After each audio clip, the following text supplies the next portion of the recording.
Black people, we've got to fight. Jean Petro, you see us. Oguo, we've got to fight. Let's go fight. Oh, Black people,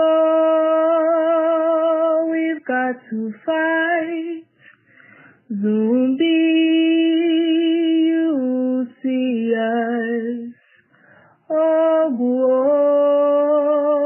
we've got to fight. Let's go fight. Oh, Black people, we've got to fight.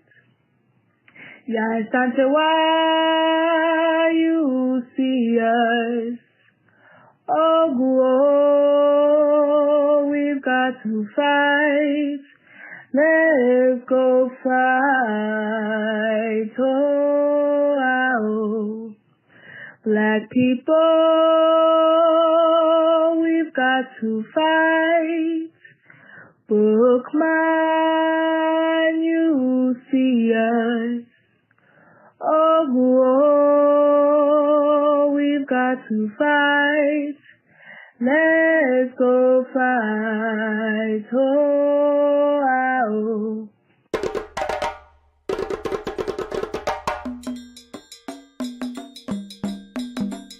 we have to have the courage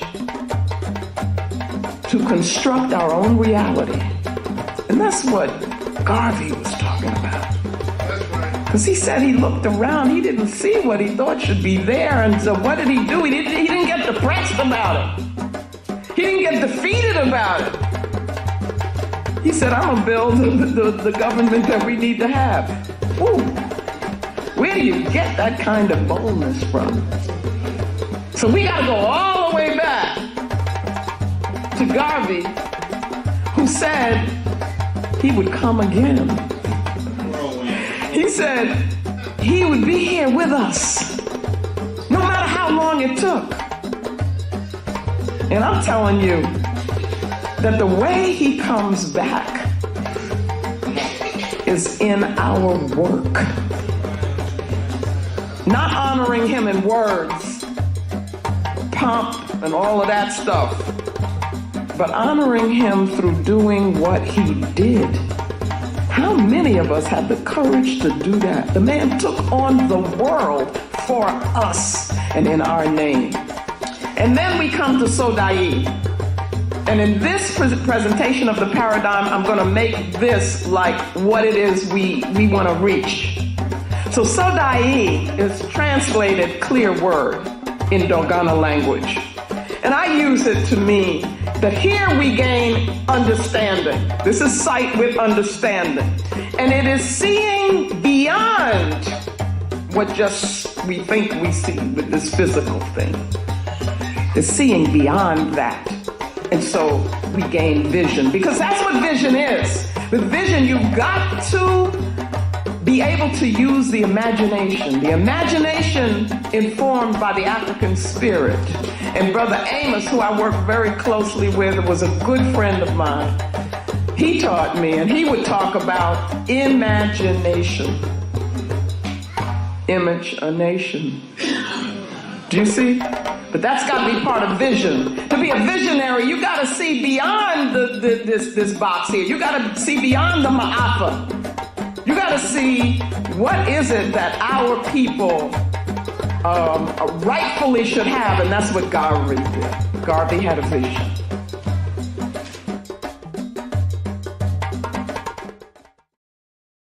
New era, new transition.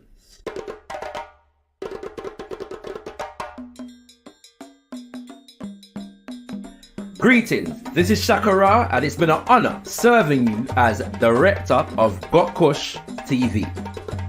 Over the past few years, we've brought you the pilot of the Black Root Economic Show, many seasons of Wordsmith, The Insight, and the ever popular Decipher. We have covered community events and even hosted a few of our own, including Blacktricity as a part of the official Ghana Beyond the Return roster. We also kept you company throughout lockdown with the Quarantine Convo.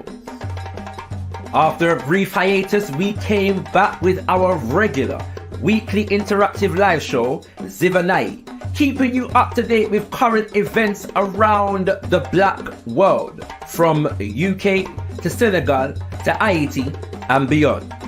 It is our aim to continue to develop as a premier black media institution, and for that reason, we have a special announcement. Introducing Kimbunga Media. Between the 10th of June and the 17th of Mosiah, August, we will be transitioning to a new name and institution, Kimbunga Media. In the beautiful Kiswahili language, Kimbunga means whirlwind. Look for me in a whirlwind or a storm. Look for me all around you. For with God's grace, I shall come back with countless millions of black men and women who have died in America, those who have died in the West Indies, and those who have died in Africa, to aid you in the fight for liberty, freedom, and life. Our name symbolizes our aim to take the media landscape by storm, developing high-quality, impactful, geopolitical and cultural content aimed at empowering African people, bringing knowledge, information, inspiration and analysis from an unapologetically Pan-African, universal African nationalist and African-centered perspective. So, what can you expect? We are gradually developing a full spectrum of flagship shows and presenters, but in the immediate right here now, over the next couple years, we have two major aims in bringing you our flagship shows.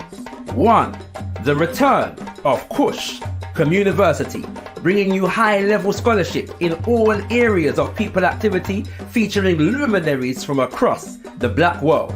And two, the production of the full first season of the new and improved Ujamaa Black Group Economic Show.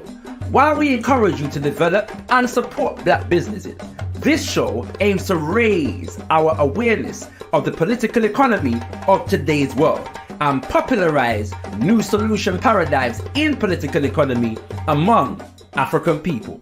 Alongside all this, we will continue to bring you Zivanai, Jaliba, the Afrocentric perspective, All Eyes on Africa, Ghana, Democracy Under Fire, the Revolutionary Minds team with that artistic, ancestral energy, and as things grow and develop, there'll be plenty more. We also have plans to host live events and film screenings, so stay tuned for more information on that. So what can you do? Continue to support us by watching, liking, sharing and commenting on our content. Be sure to follow us on all social media, and if you are so moved, join our Patreon community. We'll be sharing flagship shows exclusively with our Patreon community before general release and granting you discounts to events and future screenings. Right now, if you become a Patreon, you will have access to the pilot for the Black Group Economic Show and all installments of last year's Black History Month series, Sankofa, The Future of Black History. At some point, we'll be engaging in community crowdfunding towards the production of the new and improved Ujamaa Black Group Economic Show, complete with offerings and perks for those who choose to invest in us. Look out for the launch, and we thank you in advance for your support. Any questions, feel free to hit us up in the comment section and we'll be sure to address. We look forward to you joining us for this new phase of our development. Stay tuned as we bring you Kimbunga Media.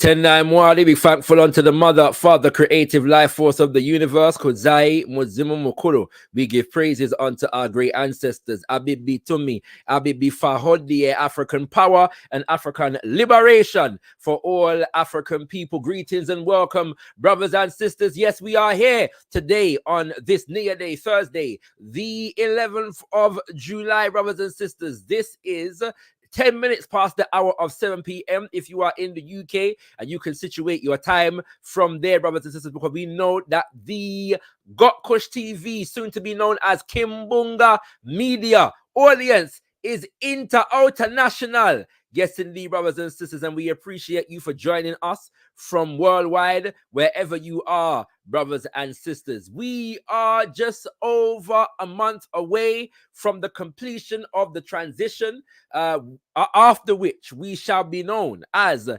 Kimbunga Media, brothers and sisters. So we want to welcome you to Kimbunga Media. More to say on that in the coming weeks. Some of you are here today, brothers and sisters, because of the fact that we had a session scheduled with our elder Cecil Gutsmore.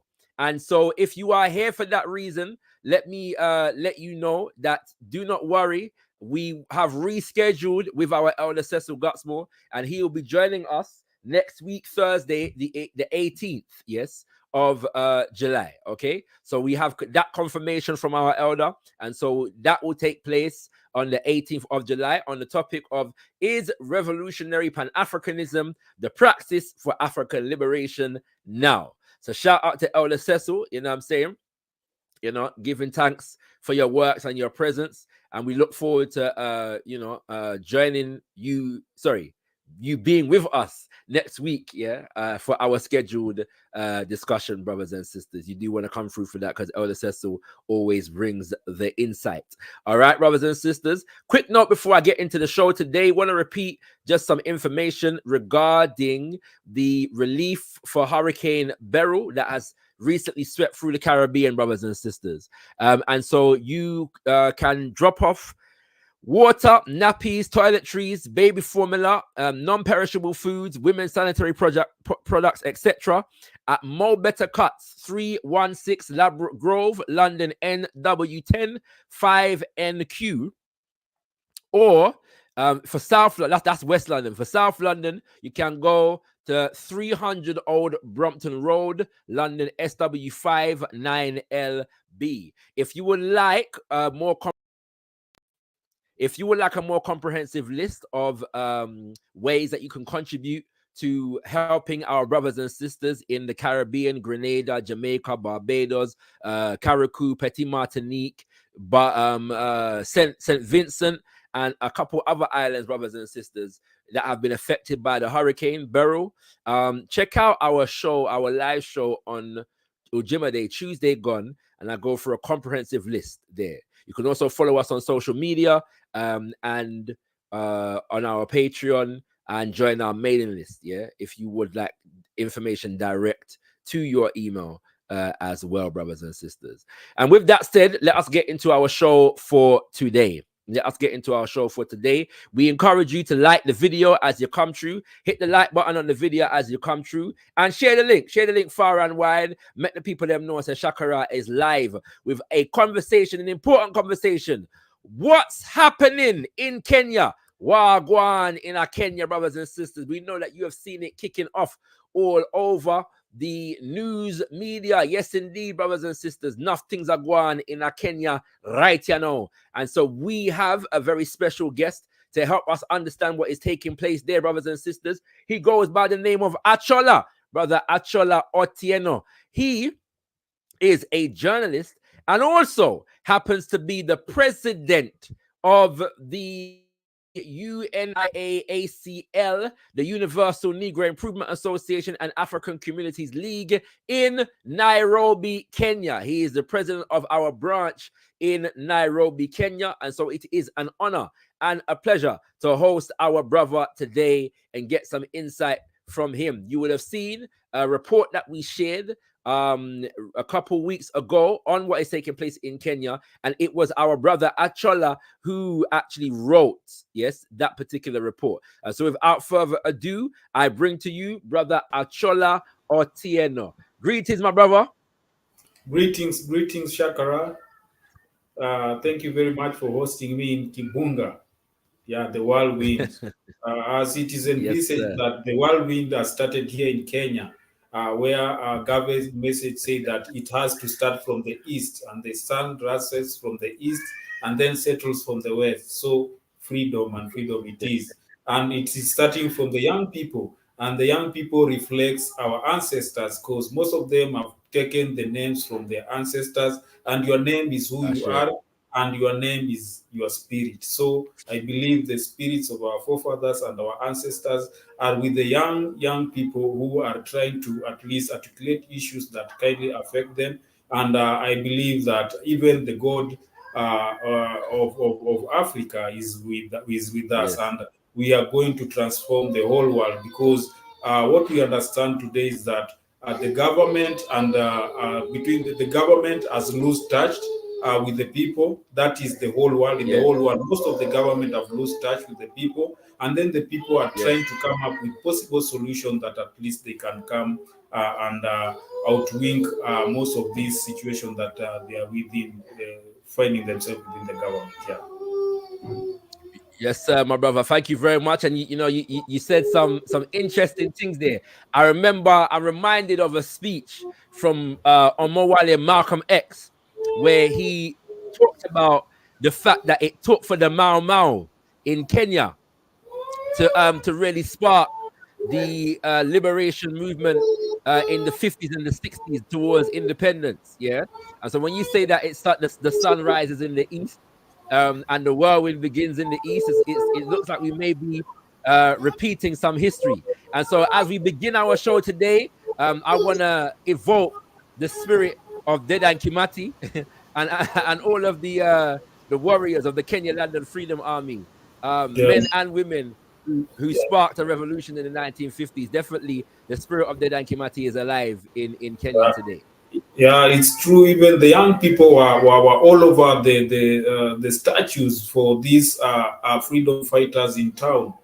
They were climbing and having nice photos and selfies on those statues. And what I must remind you that when Dedan Kimathi was going in the bush to look for freedom for the Kenyan people, he was also a young man. I understand he was in his 30s. So it is Yes, the young people who should come out from their comfort and at least look at the situation that is affecting them. And I believe they saw the absolutely. same things that were affecting them by then. And as you can see, these things are also coming up here, because when Kimathi was saying issues to do with land, also taxes were subject to this unrest during those times, because there was some taxes to do with the heart tax. You had to use a kipande. There's also you had to use an identification card.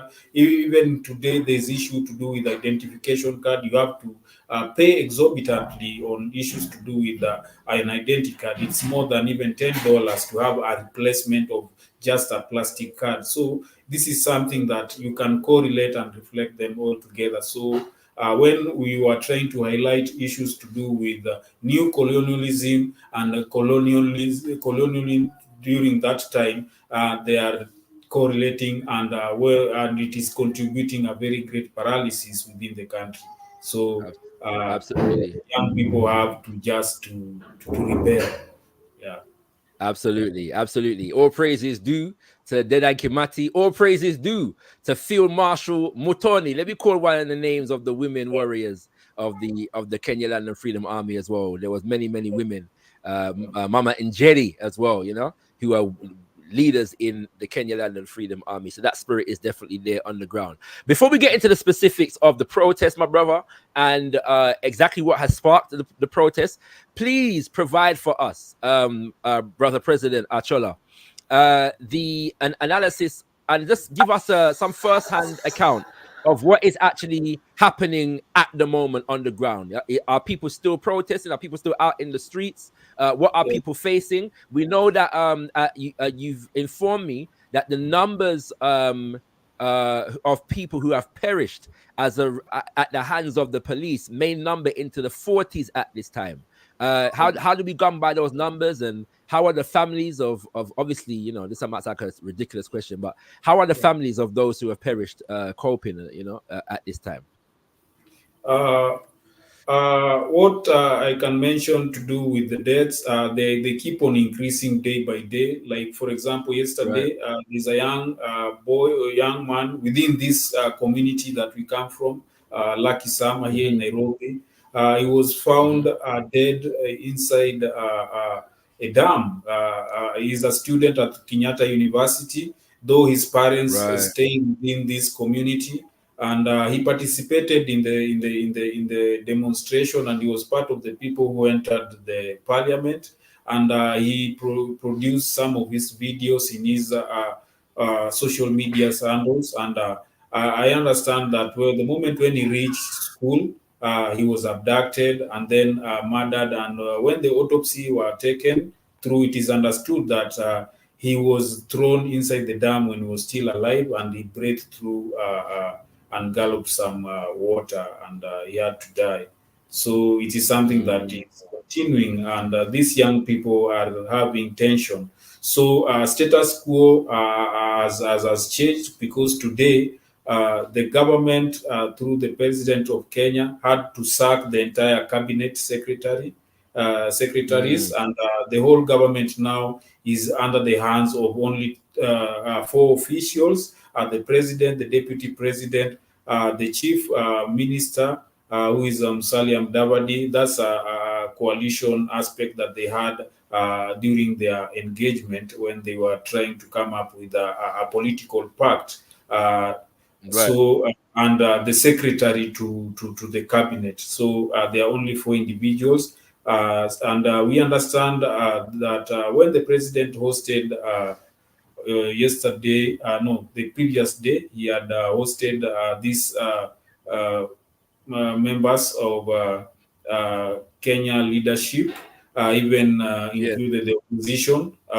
So they had to talk about issues to do with dialogue, and he opted to start a government of national unity, whereby there will be going to be one government, like a form of coalition. This has happened since 2007, when during the post-election violence, Kenya had a grand coalition whereby through Kofi Annan and the United States of America, Condoleezza Rice, and Jendai Fraser, the African Affairs Cabinet Secretary from the US, came up with a solution whereby there was going to be a grand coalition, where there was a pact that was signed, and then there was a position that was created of a prime minister. So they've been borrowing this leaf from this aspect since 2007, whereby whenever someone has issues to do with controlling the government from this politicking,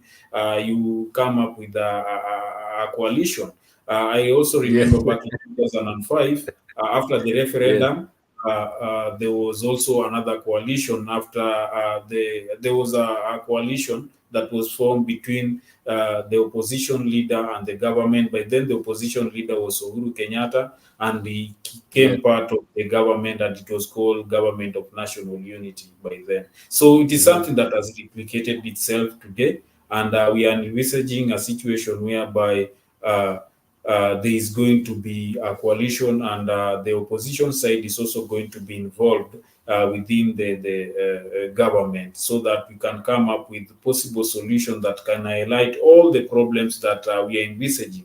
And as the president has been saying, that today the enemy is not within, the enemy is from outside, and he's trying to echo on what also the former prime minister and the current opposition leader is saying, that there is interference from the outside world, mainly the West. And previously, Odinga mentioned USA, and I think even the current president of Kenya, President William Ruto, is also focusing on the same.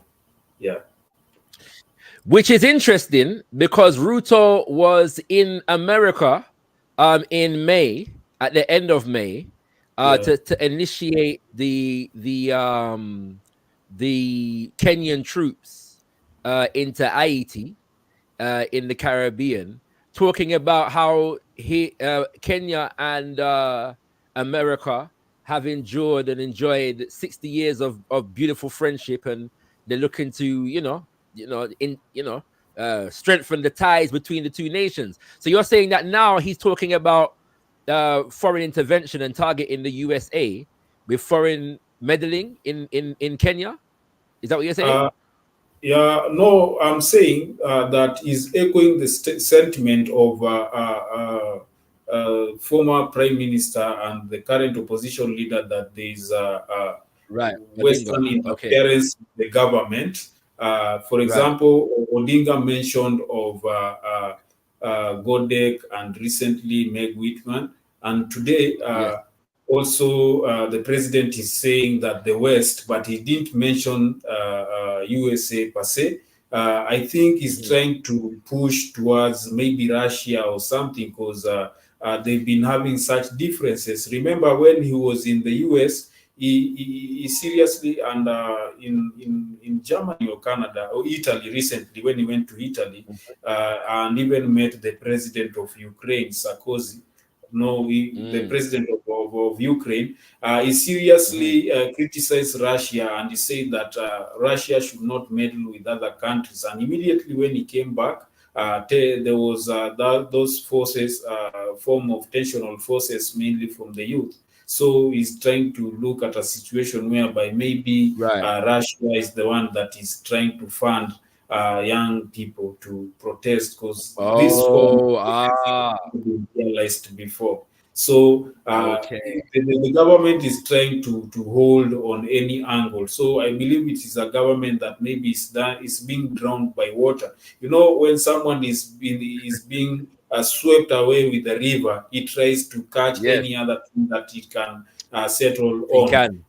And maybe this time he has settled on a grass. And he didn't have a belt on himself. Yes. My brother, it's a very old trick. Whenever there's an uprising among African people, they often blame Russian interference. They often find some Russian connection to explain why our people are rising up. So we will come back to that. So my brother, in explaining now, our brothers and sisters who are watching would have seen a mass protest in the streets, and these mass protests have been largely led by young people in what they refer to as Generation Z or Generation Z, if you subscribe to that kind of terminology, but people that were born basically after the year 2000, as far as the Gregorian calendar is concerned. I want to touch on and give our people an understanding of some of the issues that have sparked these protests. And I think a good place to start might be with the issue of unemployment, and underemployment of youth in Kenya at the moment.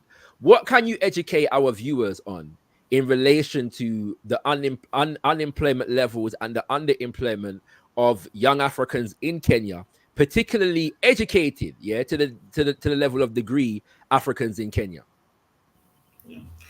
One thing is that unemployment here in Africa generally, if I mention Kenya, has been very severe because you understand that one thing is that employment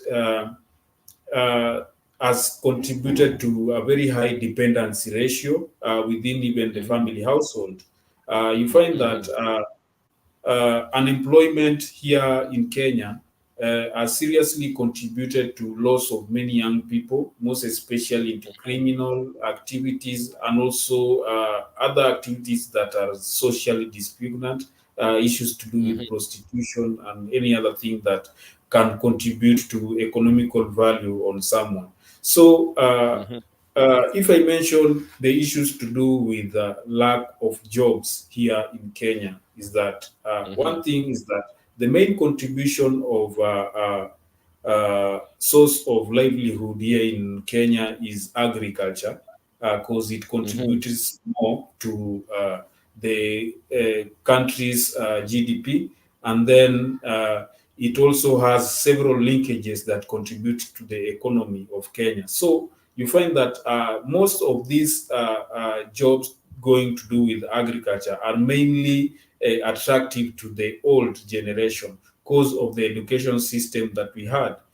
You find that in the education system that we had, it only interacted mainly on white collar jobs, and then it shades of issues to do with agriculture or any other thing that can contribute to maybe manufacturing or so. So you find that many people, when they go to school, they want to end up being employed maybe by the government or any other institution. So this mainly the young people ages between the age of 18 to 35, or maybe if we can go low to the age of maybe 18 to 24 years. So you find that most of these people are highly educated, because during the time when there was a transition to multi-party era in 2002, the then president, the late Mwai Kibaki, introduced free primary education. And a lot of people joined school and they went back to school. And the biggest problem that happened is that even the elderly, I remember there's an old man who was by then 90 years old. He went back to school because now school was free.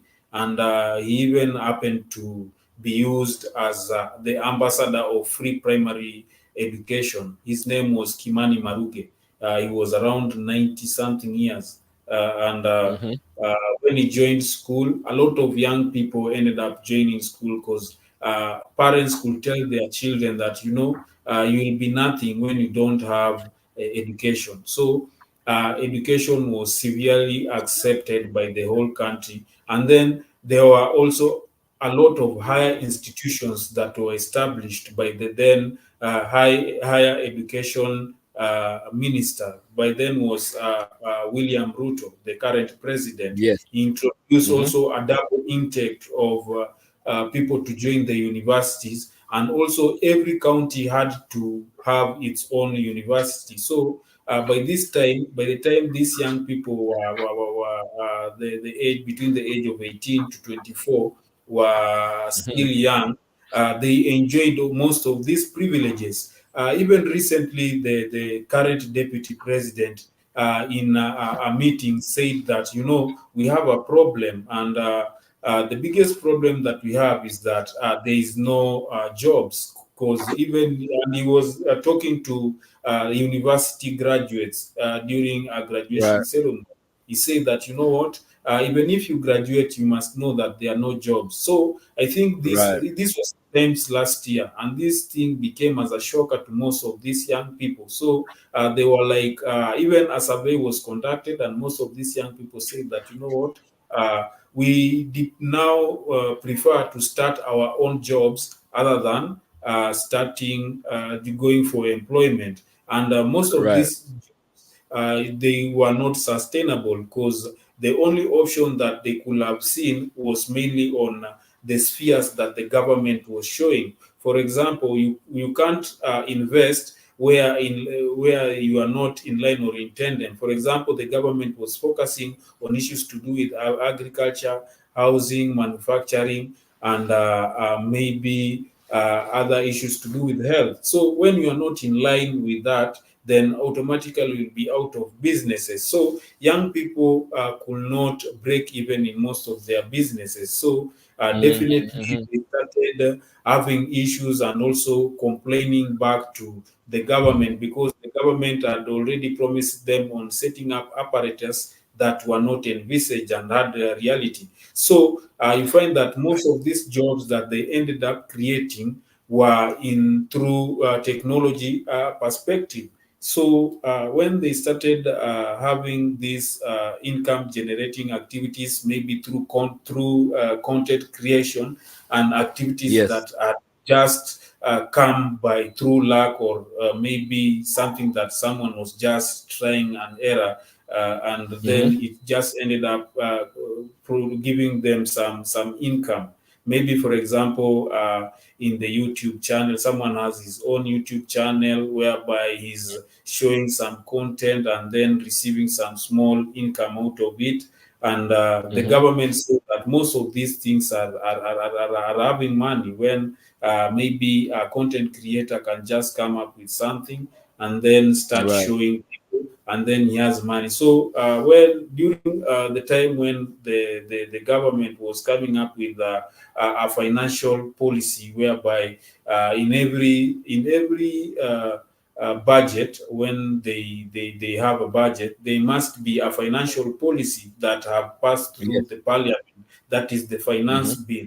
So in this finance bill, they had said that they are going to tax these young people up to 16% of the income that they get. So these young people say that, and also there was also a very there was also a view whereby someone said that, even the land that they have to be taxed. So and also the prices of bread and pampers and even these sanitary towels had to be taxed. So most of these young people say that that was too much because, majority of the young people who are between those ages, the Gen Z generation, still stay with their parents here in Kenya. So then they see how their parents struggle for them to meet certain obligation within the family setup. So it became so much to them and very unbearable. And the most complaint that they receive within the family setup and the communal setup. And during the public participation, there was this great sign that this bill was not going to pass because each and every person was complaining. For example, in the agricultural sector, there was taxation in the food that the food produce that are got from the farm. Anything that the farmer was going to get was going to be taxed, including the chicken. When it lays an egg, for you maybe to sell, it's going to be taxed. And there was this conflicting taxation because you are taxed with the county government, even the national government is also coming for you. And also the housing levy taxation that was also put in place. So a lot of issues that was conflicting, and therefore these young people, so there's no need of just sitting back, and then this is going to affect their future, because when you ask about this hefty taxation, then they point to you the debts that Kenya has. So the young people say that there's no need of having these all through conflicting interests that are being shown by the government, and other than to revolt for them to refuse the tax, the financial bill that was rejected by the government. Yes. My brother, I just want to inform our audience here, just so that they understand, right, that as it stands, recent statistics suggest that up to 40%, of employment in Kenya is in the agricultural sector. So 40% of the employed people of Kenya operate in agriculture. Agriculture alone is the biggest employer of the people, and that rises to 70% if we're talking about people that live in rural areas. So it's major, but that obviously means that there's a lack of diversity in terms of employment that other young people can get involved in. And so our brother is informing us that the young people are trying to set up their own jobs, and when they set up their own institutions, then they get heavily taxed, by the Kenyan government. And we're going to come to why that tax came in the first place. One question, my brother, in relation to agriculture, I'm made to understand that the finance bill that was going through Parliament in 2023 and 2024 also removed subsidies on the agricultural sector. Is that the case? Yeah. In the agricultural sector was critically affected because, one thing we here in Kenya, we've been struggling so much on the cost of living, and previously subsidies was on maize, whereby the government, the previous regime subsidized food that was brought within the country, and so there was that tax haven that was given on these products. But when the current regime came in, said that that is not practical, that we need to at least subsidize the fertilizer. Previously, a bag of fertilizer used to go for around maybe it was 7,500 shillings. That was around $75 or less, Right. a bag. Yeah, and then Mm-hmm. they reduced it to 2,500. That's around $25 or less, and then after doing that, a lot of people, there was a high yield the previously, that was this last year, and then this year when they were introducing during the last year's season, when during the planting season, there was a scandal on the fertilizer, whereby Mm-hmm. someone did some dubious means and started selling stones to the farmers. The level of literacy here in Kenya to the farmers who are the age. And you remember one thing, Brother Shakara, is that one thing that you must understand is that the average age of a Kenyan farmer today is 65 years. And you Wow. understand these people are not literate when you mention that kind of age. So most of them, when they go to the where to buy the fertilizers, they were being sold fake fertilizers, and then it seriously contributed to a lot of issues. And Of course.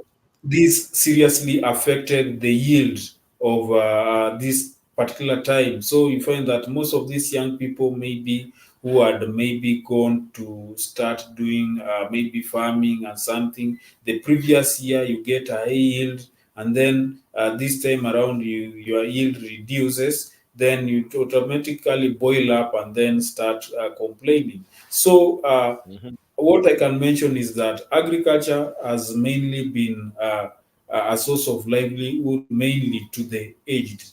Yeah, because they are the ones who control the land. They are the ones who have big chunks of land. They are the ones who understand the farming so much. Because the young people, to be honest, don't like issues to do with agriculture. They shun it so Of much. course. We've tried Mm-hmm. it even in the community-based organization that we operate within the locality. When you try and Mm-hmm. tell a young person, this is a chicken, you go and wipe the chicken coop, you go and do some rabbits or something, they will not be attracted to it. So what we do is that we have come up with a dynamic way of making sure that they engage in it. Maybe we have a program called work education program. So there's this aspect of sports and then work Yes. education program, whereby a young man, if you want to engage in sports, you must participate in the work education program, whereby you engage into the chicken farming. You know how the aspect of doing the chicken, how they feed when they are sick, Mm-hmm. how you give them their dosage, how to make sure that everything around it is neat. Similarly, Mm-hmm. on also engaging into maybe the vertical farming due to spaces around Nairobi. Nairobi is overpopulated, and we Mm. make sure that at least they get that knowledge. And to understand it is that most of the people, when they are in the employment, maybe the white collar job, at the end of the day when you retire, you must end up engaging into farming, because most of them normally go back to the rural areas, and the only livelihood there, as you had mentioned, most 70% of the rural folks engage into Mm-hmm. agriculture. So this is clear. And Essential. Yeah. uh, yeah, when a young person doesn't understand agriculture when he's young, so when he retires, then definitely the production also will not be good, because he will not be having that know-how. Yeah. Right. Right. Interesting point. So I want people to understand that there's a confluence, for use a big word, confluence of different factors that are contributing to a depression of the people's living standards and cost of living in Kenya. So our brother Achola has explained that there was an issue of underemployment and unemployment among people that had gone to school, they were educated. I'm just summarizing for brothers and sisters who are just arriving, that had gone to school, they were educated and qualified in areas, but couldn't find jobs in the country. And so then when they tried to create their own jobs, they were taxed beyond the means of the capacity to earn within the creation of their own employment. And then you have squeezing of the major sector, which is generating any kind of finance in and jobs in Kenya, which is the agricultural sector. So not only is the agricultural sector being squeezed, but also being taxed, but also the subsidies, which means that the cost of production that the government was paying for has now been either taken away or reduced. And on top of that, the farmers are then being sold, they're paying money for fake fertilizer. Yes, that is not developing the crops that it promises, brothers and sisters. And so there's all kinds of different dynamics that are contributing to what our people in Kenya are facing. And so let's go forward to another issue now. So we've dealt with the taxation to a degree. Well, let's stay with the taxation for a second. In fact, we'll deal with it in the context of the finance bill. So the major headline that we've been seeing, my brother, is that the people are protesting against the finance bill. Yes. And so give our viewers an understanding of what and you kind of done this already, but let's go into a little bit more detail. The finance bill is something that takes place, every year. There's a budget, and as a part of the budget, there's a finance bill. But what was it about this particular finance bill? What was in it that sparked off a rebellion among the people in Kenya? The finance bill here in Kenya, I can just compare it to, in each and every successful regime, there is also the ups and fall.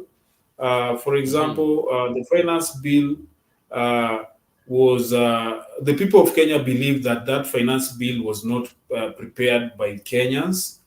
They saw there is a hand of the IMF, the International Monetary Fund, and the World Bank, who are trying to advise Kenya, because previously when the finance, when an advisory came from the IMF, is that they were trying to tell the president of Kenya will have to sack, to do a retrenchment to most of the government workers, the people who are working for the government, because almost 2/3 of our budget goes to recurrent expenditure, mostly on salaries and remuneration of other activities. So we only have. Sorry, my brother. Just pause for a second.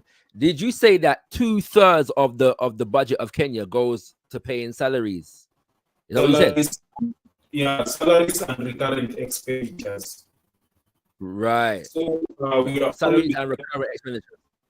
Yeah. So we are only left with 1/3 of the whole budget to do development. So this development, that is why we find that most of these people normally go to the state house to wait for the president to do development in their hometowns. For example, for parliament yielding to the demands of the president, because the amount that goes to development is so little. Sorry, brother Achola, you're cracking up severely. Yeah. So we're not hearing you clearly at the moment. So I wonder if there's anything that you can do. I'm saying, are you now? We're getting you. Go ahead. Let's I'm saying the 1/3 of the budget goes for development. So this amount is not that much. So you find that it needs for a member of parliament to go and beg for this development to go to his own area. So this is why you can see a president who has all the mandate of choosing, okay, this development, for example, a road construction can go to a particular area. So that is why you find that most of these members of parliament have to remain loyal and yield and not perform their duties as far as legislation is concerned, because they would like to at least appease the president so that he can drive the development into their areas. Another problem is that when you find that this budget also is not enough, because there was an audit that was done, and the government came and explained that, another chunk of budget has to be taken from the central bank, and then it pays the debt that we have here in Kenya. The total amount of debt that Kenya has amounts to almost 11 trillion. So this is also conflicting, because the current state of Kenya demands that a country cannot, a president during his old terms, you can't take debt surpassing up to 2 trillion. So you find that, for example, during the previous regime, between the year of 2013 and the year of 2013 to 2022, the president of Kenya, Uhuru Kenyatta, was supposed to take only 2 trillion, but according to the budget, but he ended up taking 6.5 trillion. So the 4.5 trillion, he took it out of the law. And this amount of money, when you try to trace its development or any other thing, it's not realistic or can't be envisaged. This contributes to a lot of problems. So these are the things that mainly contributed to maybe scrutinizing the finance bill altogether. Similarly, to a larger extent, the president and the deputy president are the ones who are recognized by the constitution as the officers of the national government. And this time around, when they were producing a budget, they also made sure that they also include the offices of their wives, whereby they get up to they get up to 3 to 4 billion, a lot of money, in one's office. And then another.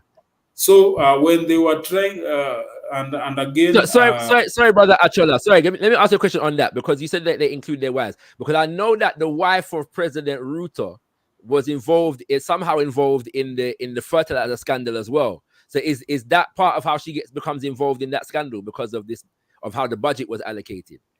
Okay, to the wives and so on. Okay, for the fertilizer scandal, it was not because it is something that just ended like that. It is something that was not clearly scrutinized, because a lot of events happened here in Kenya. For example, during that day, it was on it was on a Thursday or Wednesday. Back it was in April.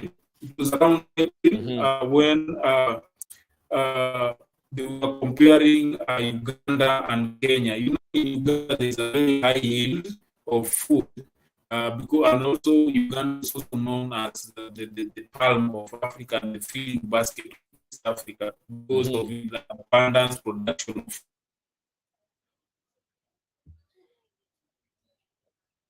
Brother Achola? Brother Achola, are you with us? Okay, Brother Achola seems to have frozen.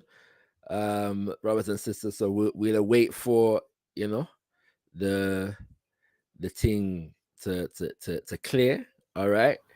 You can hear you. Yeah, I can hear you. Okay, you're back now, brother. You're back. Go ahead. I want to bring to you is very interesting. That time it happened that Kenya lost his chief of defense forces during that day, when the first lady said that, you know, we are not religious like Uganda. The people of Uganda pray so much to God, and that is why God gives them high yield. They don't depend on fertilizer. They depend on God in making sure that they get high yield, and that is why they promote National Prayers Day in Uganda, and that one will also be replicated here in Kenya. And I understand that's why her office had to come up with that particular budget in order to sustain these faith development issues that she was foreseeing for Kenya. Yeah. Understood. So, my brother, now I've got a comment here, by the way. And brothers and sisters, if you want your comments to be read out, please at gotkushTV or at Kimbunga Media in the chat. Yeah. And so Set Imhotep made an interesting point. He said, gotkushTV, I would want to shy away from narrative that taxation itself is bad and focus on the specific negatives of this tax. And I think that's an advisable point to make. One of the things that I understand, though, brother Achola, is that in relation to the higher taxation of the people, one of the things that the government also did is cut funding to public services. Is that correct? As a part of the finance bill, and that was a clause that was imposed by the International Monetary Fund. Is that correct? Yeah. Right. What I can mention to what Imhotep said is that taxation is a form of self-reliance for a country, but taxation should not be made higher than what we have. For example, you can't tax something exorbitantly the way we are seeing. If you say that, okay, I provide a particular job, then I'll have to tax this particular amount of money. So you want to tax exorbitantly a job that you have not even provided. That is something that is not realistic. And again, absolutely. For taxation, for a country to move forward, it has to tax its citizens. And what the young people or Kenyans are demanding is that we want to be taxed. Also, what we also want to see, the services of what we taxed to. Yeah. So these conflicting issues are the ones that are bringing all these problems that we are seeing today. But by and large, is that the formula that the government was seeing was good. But what is behind the issues of taxation is bad. For example, you can't tax me of my rural land in the village where my forefathers were buried. That is something that is very unrealistic. Yeah, even that is what also caused the rebellion by the Mau Mau and everything. So we should be realistic and try to tax on what we have and not tax exorbitantly. Yeah. Just to break down some of the taxes, my brother. So the taxes, there was an increase in income tax. There was also an increase in value added tax, as you've mentioned. And by the way, we experienced this in Jamaica a decade or so ago under Bruce Golding's prime ministership, where they started taxing sanitary towels and bread, and basic things. Then the price of am I mistaken in saying that the price of fuel also went up? So that means travel costs increase in Kenya as well. So that when travel costs increase, the price of food increases. Everything increases because everything, right? You know what I'm saying? So there was all these increases as well as the tax increase, and along with the tax increase, a lot of the taxing, the tax money that the people were paying was going to paying off debt. Is that correct? Yeah. So what debt was the Kenyan government paying off with the taxes, with the tax money? Kenya has got a lot of debts. One debt since let me start during the eras of Moi.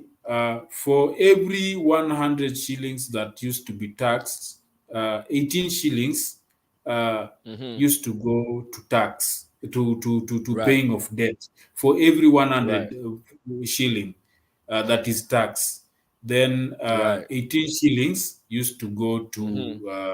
to paying of debt. That is in a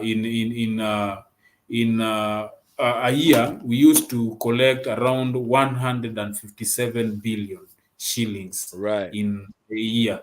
So by Mm-hmm. 2002, the president of Kenya, Mwai Kibaki, increased Mm-hmm. the level of incomes that are being within the country.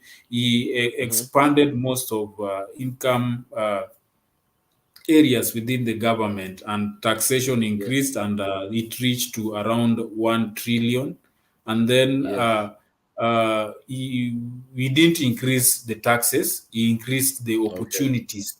Yeah, and in these Okay. opportunities, he just taxed the same way that the previous regime was taxing. He just Mm-hmm. increased it by, I think, around 2%. Yeah. Mm-hmm. So Mm-hmm.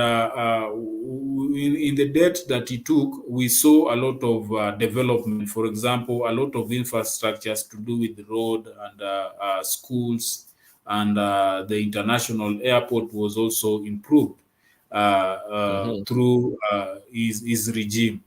And Mm-hmm. he used to pay from every 100 shillings, he used to pay around 28 shillings because of the income avenues that he had improved. So when Uhuru Kenyatta came, the income tax improved itself. We used to collect around 2 trillion, and we used to pay around from every 100 shillings, we used to pay Mm. around 8 shillings. But you see, he increased the gross income tax within the country to 2 trillion. Mm-hmm. So, and he was paying the debt to around 58 Right. shillings. And we Mm-hmm. Mm-hmm. saw some of this development that he did within the country.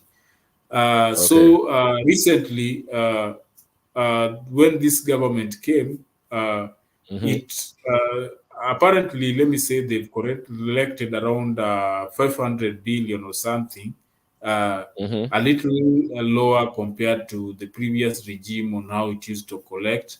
And today we Right. are paying a lot of debt because Right. uh, the debt are even, there is also a red flag that some of the things that we say that we are going to give. For example, you give a collateral, maybe the airport, or maybe the dock, the where the ship docks. Uh, Mm. so the port, you give it as a collateral. So Mm-hmm. or maybe the railway, you give them as a collateral. So you identify that today around 78 shillings out of 100, 78 Mm-hmm. shillings is being given for for payment of debt. Now Of you are that. only, the company now operates with only 22 shillings, and this Mm. has seriously contributed to a lot of problem. The government Right. today, most especially, we are heading towards a financial crash because of this finance bill that did not pass. There is a Yeah. lot of problems that we Mhm. are going to envisage in the future. So to Absolutely. do with this, again, is that we have to tighten our belts so much, and looking Mm. forward for the government again to go to borrow. And this time around, I Mm. believe we are to, so that they can sustain the budget of Yes. this Yes. current Yes. year. So we believe Yeah. that in the future we are going to have a lot of problem, because they are going to increase the level of taxation to higher amounts compared to what we are seeing today. So I think from out of 100 shillings that we collect as tax, I think we are going to give around 85 or 90 shillings. So we are going to only to remain with 10 shillings for the country. It's important to note, brothers and sisters, that when our brother Achola says that out of 100 shillings, yeah, 80%, 80 to 85% of that is going to paying off debt, yeah, and foreign debt at that. That within International Monetary Fund speak, they refer to this as reducing government expenditure. And what they mean by that is that the government is spending less, yeah, on services for the nation. But really and truly, even though that's the label that they give it, it's not reducing government expenditure. It's redirecting government expenditure. This is a typical sleight of hand, yeah, that these economists who advise governments play. When they say reducing government expenditure, what they really mean is redirecting it. So they're redirecting money away from services for the people towards the IMF and the World Bank and other foreign development banks that are controlled by Britain and America. Yeah. And within the context of that, my brother, the interference of foreign institutions that are controlled by America, the IMF being one of them, is not just in relation to the finance bill. There have been protests from at least 2017 in Kenya in relation to American meddling in the election. You mentioned two ambassadors, former American ambassadors a while ago, who were accused of interfering in the election process in Kenya. Is that the case? Yeah. Even the financial bill itself, Meg Whitman, the ambassador of USA, came out so much strongly and told the Kenyan people that, you know what, that financial bill is very good for you people, and you should make sure that you accept it and use it for purposes of making sure that the country moves forward. And let me tell you, to be honest, even there was a non-African group of people in the parliament preliminaries looking forward on what was going on when the member of parliament were just rubber stamping the finance bill, because it was not even properly debated. Even they didn't comb through some of the problems that the young people were trying to highlight. So they just removed some few calls. For example, issues to do with the prices of the taxation on bread was removed. The taxation on some maybe sanitary towels was removed. Some taxation that were not that clear, and the people also wanted them to reduce some of the taxes on maybe energy and eco levy that they were imposing on people. So we understood that there was a hand of these financial institutions that were trying to at least push the president, most especially that he had come from the US the previous 3 weeks. He was in the US back in May. So these young people understood that, you know what, there's a hand that is pushing the president to make sure that he does something that will make us become slaves forever, because it is understood that we will pay that whenever sanctions have been placed to us that we can't pay this debt, then a lot of things are going to happen to Kenya, and we are going to end up slaves again. So this made sure that the young people come out strongly and start talking to the people towards making sure that these ambassadors don't push this finance bill down our throat. Another thing is that during 2017 elections, there was a high level of gross misconduct in elections, and a lot of fraud took place. And even when it was taken to the court, the Supreme Court had to annul the election of the president by then Uhuru Kenyatta, and another election was called upon, and by the opposition leader by then, who was supposed to contest in that particular election, boycotted because of the same thing that is happening. The infrastructure is still the same, and the people were pushing him to withdraw and do other things that are not democratic. Are the U.S. ambassador by then Godek. So the U.S. has been so much into Kenyan case. However, also both positively and negatively. For example, the current constitution that we enjoy today is borrowed from the U.S.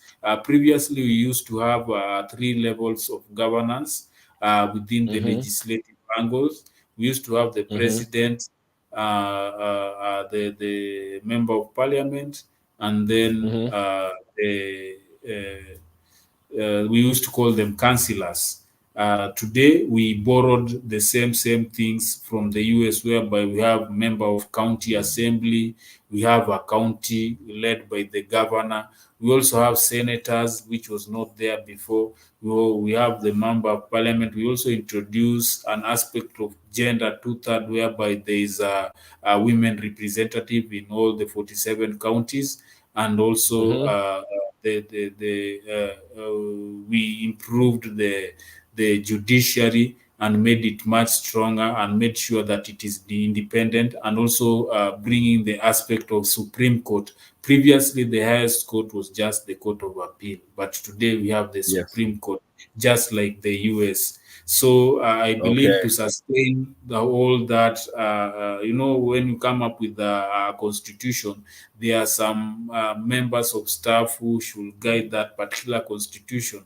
So that constitution is so much, in terms of governance, is so much hefty, most especially in terms of the stuff that come with it. So we had to come up with a financial system or a financial structure, and this finance bill came up whereby we should also borrow on how the US tax their people, so that they can sustain that particular country and also sustain the whole aspect of the constitution and the stuff that they come up with. So it was borrowed from, So, my brother, we saw a couple weeks ago that Ruto came out and delivered a speech in which he said that he has not signed the finance bill. Yeah. And where is the bill at in terms of it being established and being made the actual policy of the government of Kenya at this time, at the moment? You see, when a bill first of all has to be proposed by a member of parliament, and then it has to be seconded or moved by another member of parliament, and then it has to go to a series of debate, and then it has to go for the first reading, and then passed. Then there's another second reading, and then it is passed, and then taken to the president for ascension.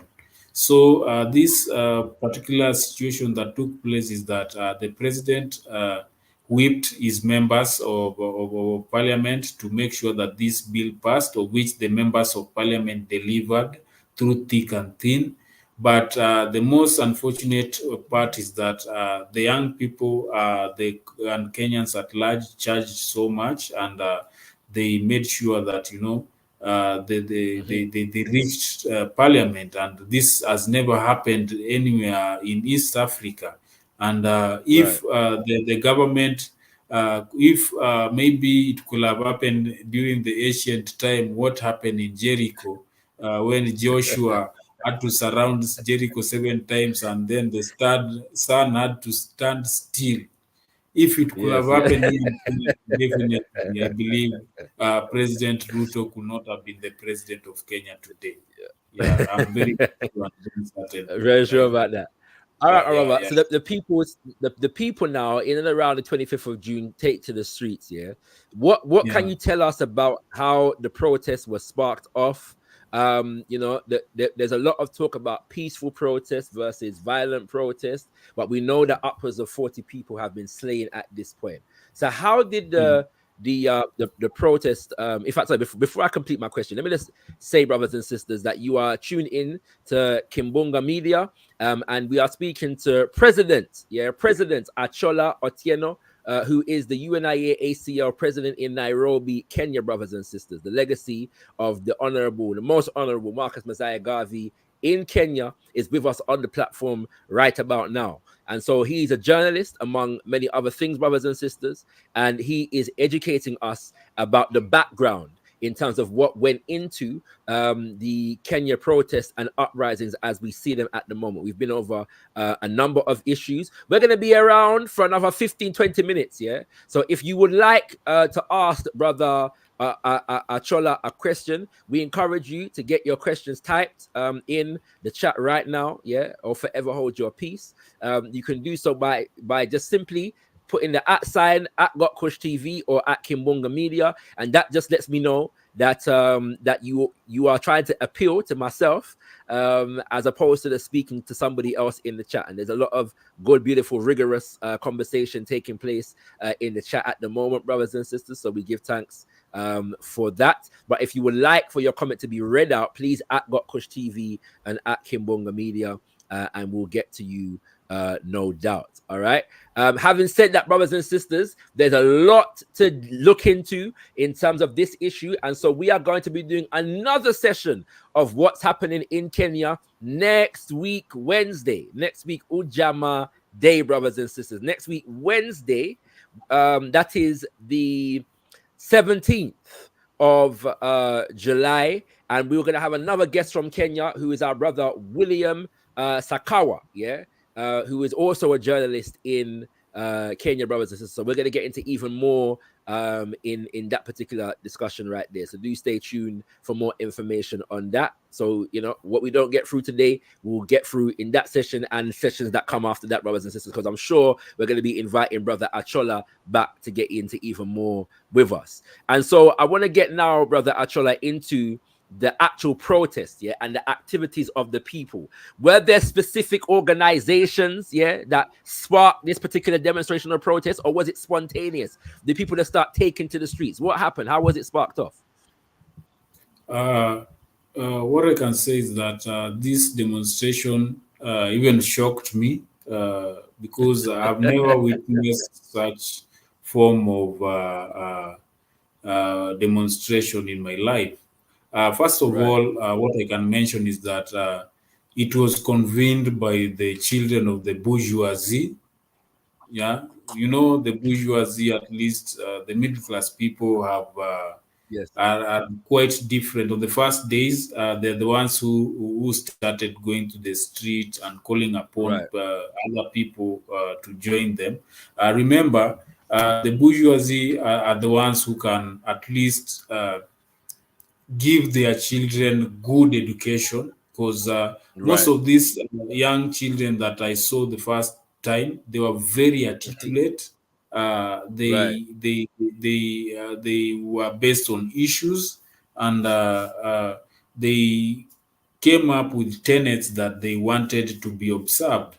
And the following day, during this demonstration, the people who were arrested were children of who is to who in this society. So you find that most of the people who participated in the first days of the demonstrations were at least people who were coming up with maybe questions that needed to be answered. So by the time they were calling on many other young people to come and join the demonstration, you know, these are two different people. Remember, when you are poor, you are a child of a peasant, and one thing that is that you don't have a phone, a nice smartphone. You also don't have maybe transport to go to that demonstration. maybe you can't provide for yourself, maybe meals. When you compare to other people who participated during the first times of demonstration, they were being offered where during times of demonstration, you find someone come and offering you water, food, yeah. So it was something that I've never witnessed such kind of demonstration before, whereby you are even Right. provided with meals during demonstration. So this kind of coordination even shocked me. Yes. So Right. I tend to believe that maybe, and also the form of coordination that these young people had was very outrageous, because you find that they were in that team of demonstration, they had organized themselves. They were doctors, young doctors, yeah, who maybe were supposed to join maybe the working force. They had organized Right. themselves, that they had Right. were operating under a particular tent. When someone has been injured, you are taken care of. They had also Yes. organized themselves into group of lawyers, young Okay. lawyers. When you are arrested, they go and try to bail you out. And also, Right.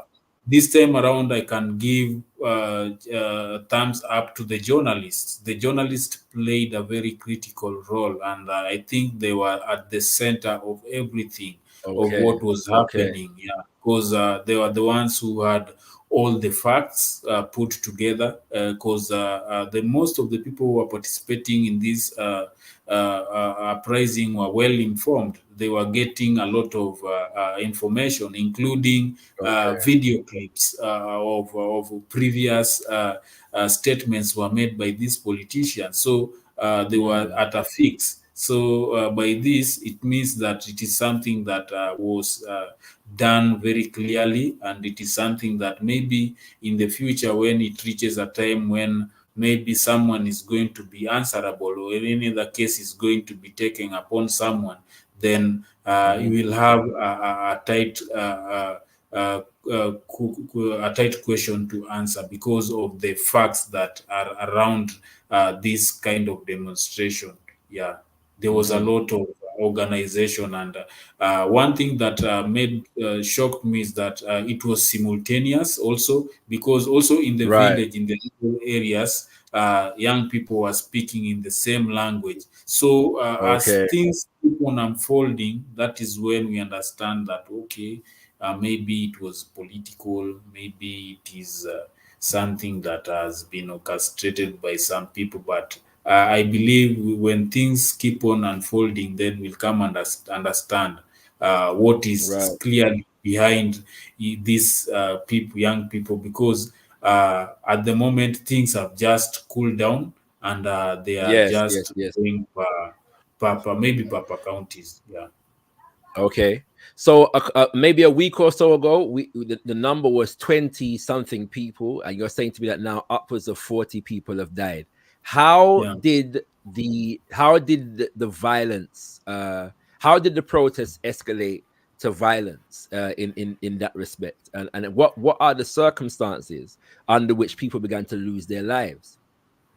Uh, During, I think on the first week, of demonstration, Thursday, the last day of the first week, I think it was on 22nd June, Hmm. where a policeman shot one demonstrator by the name of Rex Masai.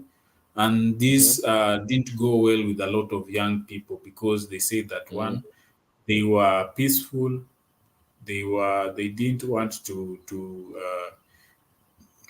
harm anyone, and they were now asking questions as to why are they now killing them, and they were just demonstrating peacefully. So Hmm. this Yes. made a lot of anger. So when they went for the on 25th to demonstrate, and also they saw uh, a situation whereby this finance bill was going to pass. So they say that, yes, they are going to pass that finance bill, but we are going to make sure that we've reached the parliament. and that is why the young people had to make sure that they do everything possible so that they can reach the parliament and make sure that they try and send a word to the president, of which it is something that has never happened. It is something that has never been heard of, and it happened only here in Kenya when a young man entered the parliament and recorded himself calling upon the speaker that they've occupied parliament and they are coming for you, and the president must go. So this was a very tough statement, even to the president himself, because it is very sad that young children chased away the members of parliament from parliament. They literally left the parliament running for their lives. So yes. Interesting. And so there's been, but there seems to have been continued killings since then. So have all of those killings been at the hands of the police? It is not. Everyone today is trying to play politics, so you can't say that it is in the hands of the police, because someone can do anything so that in order to mud the name of the government. So let me say, as far as the people are saying it today, that it is the police, but any other person can play politics in order to make sure that the name of the government goes down. Because what is happening, for example, in the case of that young boy called Denzel, he was found dead in a dam just around his school. Then and he was part of the demonstrators, and his parents started locating for him immediately, and they didn't see him. That means a lot. Okay. So all right. We have a question. Go ahead, finish. I'm saying any person can play politics, because even the government itself, it's not united. You find that the deputy president and the president are having their own issues, so anything can just come up. Right. I understand. So it's complicated to understand, how people are dying, basically. At the moment, I understand. All right. Well, I want to repeat that we send our condolences to the families of all those who have lost their lives in Kenya. I also want to say unashamedly that we stand with our brothers and sisters who are resisting against neo-colonial policies in the midst of Kenya at the moment. We stand with our people in Kenya, and we are thankful for our brother Achola for coming and shedding some light on what is going on in Kenya at the moment. Brother Imhotep is asking, I'm sure I simply missed it, but could our brother elaborate how he would prefer the tax be implemented, or else does he and the UNIA prefer the tax to be axed altogether? Come again? Brother Imhotep is asking, could you explain how you would prefer the tax to be implemented in Kenya? Or is your position and the position of the UNIA ACL that the taxes should be axed, that there should be no taxation? Okay, as the Universal Negroes Improvement Association African Community League stands for self-reliance, and taxation is part of a country's self-reliance. A country that is not taxed cannot develop. And when citizens of a particular country pay taxes, promote development. As the president of the UNIA, we encourage young people to engage into activities that can contribute to financial inclusion for them, in order for them to at least contribute to development of their communities. So through this is that we encourage the country and the president to tax its citizens, but it should be fair. You cannot just introduce high taxes just at once. You have to introduce it bit by bit into particular phases. So within the UNIA setup, RC 2020, through the President General Akili Nkuruma is so much focused into the youth. And what he has mentioned so far, as far as the youth is concerned, is that the youth are the future and the hope of Africa, because almost 70% of the population are the youth. And when the youth are empowered, then the whole Africa becomes empowered. Remember that here in Kenya, we focus so much into education, and this education, the educated masses, especially the youth, want now to exercise their what they got, their knowledge. And when you deny someone to exercise his knowledge, something that the country and the parent had invested so much so that they can become so much enlightened, then you deny them to participate in that level as far as education is concerned, and also sum up into financial inclusion. So that becomes a form of disenfranchisement to these young people. So by taxing them on issues that you've not contributed to, that also becomes bad. What the government should do is to improve on some of these innovations that these young people have come up with, and then introduce these taxes slowly by slowly. Yeah. So in other words, the government can only tax the people, or should only tax the people, to the extent that it is prepared to invest in the people and invest in services for the people, and so on. And and another day we'll have to go into how that is done in other countries, because that's a whole next subject, right?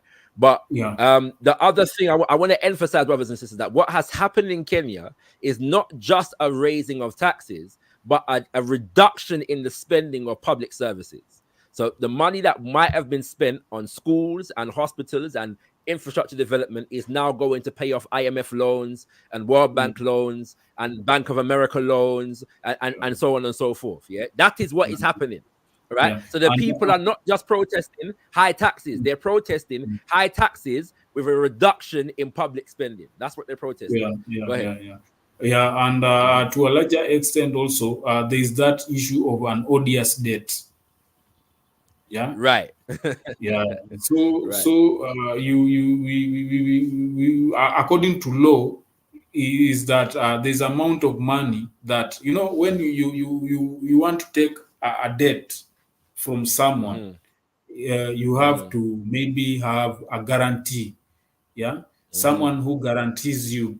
And we, the citizens of Kenya, we are the ones who have guaranteed the government to go and take a particular amount of debt. Because within our public account setup, we have a government staff called the controller of budget, someone who controls all the amount of money that we have. So in this controller of budget, when you want to take loan, within the particular threshold, it says that as a country, within a particular time period, you should not borrow up to a particular amount of money. In this case, it is 2 trillion. Are you getting my point? So yes, to a larger extent, you find that here in Kenya, we borrowed up to 6.5 trillion. Yeah. Yes. 6.5 trillion by Uhuru Kenyatta, surpassing the 2 trillion. So this 4.5 trillion is something that we Kenyans are saying that we don't know about that particular debt. We only know of the 2 trillion. And remember that this particular amount, we've also paid the 2 trillion. Yeah. They already paid the 2 trillion. So this 4.5 trillion that was previously taken, we don't understand it. So recently, President Ruto came into power. Within the last 2 years, he has already borrowed up to 5 trillion. Yeah, he has just finished 2 years and he has borrowed 5 trillion. So we don't understand. These deaths come on increasing, and then we don't talk about the amount of money that have already been paid. And that is why we decided as a country that we should do an audit of this debt, of which they are supposed to be published, but have never been published before. So this brings conflict of interest and opinion between the government and the public. Absolutely. So for us, we believe that, the debt that is being envisaged here is odious. So it is subject for discussion and audit. Yeah. Brothers and sisters, we don't have time to go deeply into this today, but one of the things that you have to understand about the IMF, the International Monetary Fund, is that it engages in basically economic surveillance. It surveils economies of the world, and so effectively the IMF can give you a credit score rating, right? And one of the things that contributes to your stability in the global market is having a favorable rating by the IMF and the World Bank, and that rating is not measured by the extent to which you are providing as a government for the services for your people. Yes. In fact, providing services for your people can ensure that you are negatively rated by the IMF and the World Bank. But if you are paying back loans, your credit score rating goes up as far as the IMF and the World Bank is concerned. And if the masses of the people are being impoverished whilst you're paying back foreign debt, doesn't matter. Yeah. So when they talk about euphemisms like economic stability, this is what they're referring to. We have to understand how the global economy works. I got another question for you, Brother Achola, from Brother Javier Meloman, and he's asking. And by the way, I was going to get into this in a future session. That's why I haven't asked about it today, because I'm going to get a brother on from Kenya who is actually a lawyer. Yes, he represented the people against the government in terms of the Haiti situation and the ridiculousness of Kenyan troops being sent to Haiti. But what is the UNIA's position on the Haiti mission, my brother? Although you should know that. Well, I guess that's why he's saying sorry, brother. Actually, just to put some context, he's saying the UNIA Kenya because I, as a member of the UNIA, have already kind of expressed my absolute dismay and rejection at this policy of sending Kenyan troops funded by America to Haiti to do America's bidding. But what he's asking, what is the UNIA Kenya's position on sending the troops to Haiti? The position of UNIA here in Kenya concerning Haiti, we are totally against it, and we've even seen the parliament discussing about the issue to do with Haiti, and they were totally against it because, let me tell you for free, is that there is no way that you can take the police who have been trained by the taxpayers' money, similarly who have been given high training to go to Haiti at the expenses of bringing law and order here in Kenya. For example, there is a very high level of lawlessness here in Kenya that was envisaged the past 3 weeks. And remember, the day on 24th of June, the president of Kenya flagged off around 400 police to Haiti. And then the following day, there was a bizarre problem here in Kenya, whereby the young people had to chase away the members of parliament out of parliament, something that showed a lot of misinformation and it showed a lot of miscontract between what is happening here in Kenya, because there's no way that within your country you can send people who are supposed to protect your citizens, and then you take them to other country to go and bring law and order in that particular country, where by your own country there is a lot of lawlessness. That showed a lot of weaknesses, and also we had to scrutinize us as a country. What is that reason as to why Kenya is sending police people to Haiti, and then at the expense of the US that has got a lot of interest with Haiti. What benefit are we getting in Haiti? Is it a must that Kenyans go to Haiti? So this thing is something that I sometimes also fear for my life whenever I normally talk about this case of Haiti, because it is something that brings a lot of interest towards most especially the Kenyan and all the African leadership. They should come out and talk about this issue of Haiti once and for all, because I see a lot of forms of new colonialism in Haiti that is happening there today. Yeah.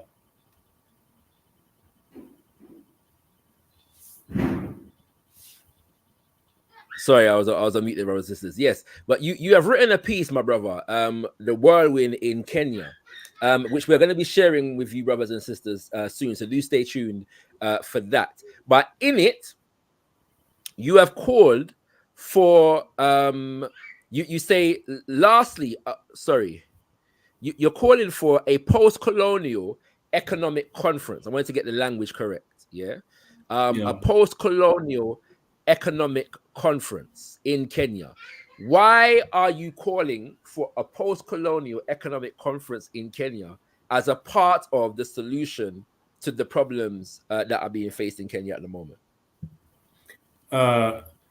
The problems that are facing Kenya can be clearly envisaged as problem that is affecting the whole African race. Post-colonial economic conference is a policy of calling upon Africans, both at home and abroad, to come up together from the post-colonial economic conference is a policy of the UNIACL that calls upon Africans, both at home and abroad, from the village level to the universal level, to come up together, to come up and share ideas that mainly affect them. It can be social, political, and economical. Most especially from a frontier whereby people discuss on how they can come up with economical models, mainly by the Africans. Remember, African people have come up with the solutions of economical solutions around Africa, around the world, but here within Africa, they are not being given opportunities, and they suffer so much. So with us having this particular conference, African people from around the world will have an opportunity to have this clear-cut festival whereby they try to correlate both by maybe from the nationally and internationally, and come through coming on in economical perspective and other issues that commonly affect them as Africans economically. For example, today, it will be very simple for someone in African descent to come here in Kenya and invest peacefully without having a lot of these tariffs imposed on them. Maybe issues to do with residency, issues to do with maybe a taxation problem, and also issues to be taken as an African. You know, for example, the problem that we have here as African is that you're in England, me, I'm here in Kenya, but I don't view you like an African. I just view you like a black white man. So it is something that needs a lot of it needs to be interrogated through this post-colonial economic conference, so that we can understand each other and make sure that to understand that this person is an African and he has to be respected and he has to be given a chance to participate in financial inclusion, like the way we give these opportunities to the white people. Yeah, we find that Right. most of the investments that bring a lot of the multi-million investment here in Africa are not for Right. the Africans. They belong to the white people. So by these conferences, they can have these opportunities to showcase what they have and bring most of the innovations that they have from the countries that they are where they are in, and also should not suffer from problems to do with corruption. For example, Mm-hmm. we encourage the black people to come and establish industries also here in Africa, not only the white people who operate Mm-hmm. industries here, and also should be treated fairly and respected and Mm-hmm. not to be taken advantage on as it is envisaged in many African countries. And through post-colonial economic conference, it is going to Mm-hmm. handle such problems and also highlight the issues of IMF and World Bank and operate as one common community, whereby there Mm-hmm. is that form of economical path of Africans. Yeah. Absolutely, brothers and sisters. You know, a couple weeks ago, we interviewed Mansa Fode Ajamu, who our brother Achola is certainly familiar with. And we were one of the things that we didn't talk about, but is existing, is the extent to which that our branch, the UNIA-ACL branch in Freetown, Sierra Leone, is doing that work. Yeah, in terms of trying to bring industry from the diaspora to Freetown. And as we develop, brothers and sisters, the One Africa Commission, we're going to be trying to facilitate more and more of that kind of thing, brothers and sisters, whereby we can develop cooperatives, yeah, across the continent that relate to and have investment with and invest in into industry in the diaspora as well. So do stay tuned for more information on that, my brothers and sisters. Let me just read up a piece of your article, brother Achola, where you say key aspects that such conferences may cover include: 1, economic independence, discussions on how former colonies have managed economic policies and development strategies since gaining independence; 2, structural challenges, addressing persistence economic inequalities, structural impediments, and barriers that stem from colonial legacies; 3, global economic relations, analyzing the impact of global economic systems, trade policies, and international financial institutions on post-colonial economies. And I would personally use the term neo-colonial economies in that. But that's another subject for another time. 4, development strategies, sharing successful development models, policies, and initiatives that have fostered economic growth and provide standards of living in post-colonial countries. Yeah, and that is important because oftentimes economic growth, quote unquote, does not equal growth in terms of standard of livings for Africans in majority African nations, especially on the continent and in the Caribbean. So what their measurements of economic growth is relate to how much money corporations are making in the nation rather than how the living standards of the people are being affected by these, brothers and sisters. So you have to have a model of economic growth in which the living standards of the people is primary. Yes, that's essential. Number 5, social and cultural impacts, examining how economic policies have influenced social dynamics, cultural preservation, and identity in post-colonial economies. That's an important one. I'm going to come back to that in a second. Collaborative solutions, identifying opportunities for collaborating among countries of African descent to address common economic challenges and promote sustainable growth. Yeah.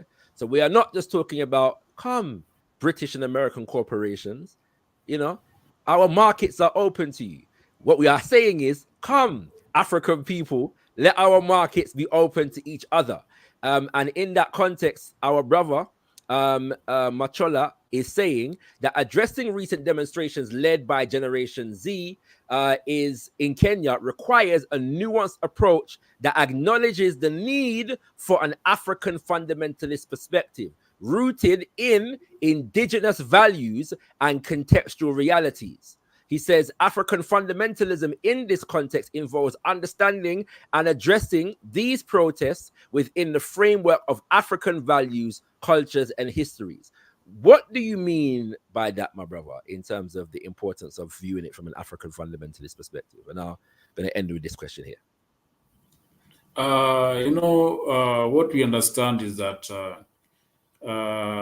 we normally believe on the intelligence that we normally receive from this country. And most of this intelligence are received around the globe. When this demonstration was starting, I heard the president of Uganda saying that, in Kenya, a group of TikTokers and LGBTQ are running around the streets. So by mentioning the international world, we don't want it to be a situation whereby these young people have said that, we don't want the finance bill. For example, for some of us, not everything that was inside the finance bill was bad. There were things that were good inside the finance bill, and others were bad.